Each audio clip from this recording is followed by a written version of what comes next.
Pi r squared gives you the area of a circle. But where does pi r squared come from? First, we'll draw a circle and fill in its area. Next, we will divide it into large equal parts and arrange them in a rectangular formation. As you can see, it barely resembles a rectangle. So next, we will divide the circle into small equal pieces, and we will arrange them in the same manner. You can see that it appears more like a rectangle. So if we divide the circle into even more smaller pieces, you can see that every time the shape becomes more like a rectangle. So how small must we divide a circle before we can get a perfect rectangle?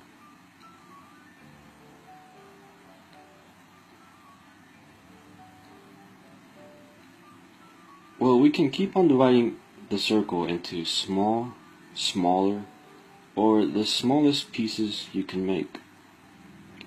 But the answer is to divide the circle infinitely many times until we cannot distinguish the lines, and eventually the circle can now become a perfect rectangle.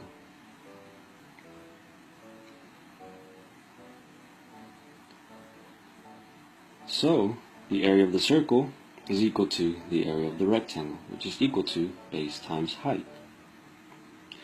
The height of the rectangle, as you can see, is the same as the radius, so height is equal to radius. To find the base, we need to look at the circumference of the circle. And when we compare the base and the circumference, we can see that the base is equal to 1/2 the circumference. Remember that the circumference is equal to 2 pi r. When we combine it with 1/2, the 2's cancel out, and base is equal to pi r. So now base times height becomes pi r times r. Combine the r's together and we have pi r squared, which is equal to the area of the rectangle, which is equal to the area of the circle.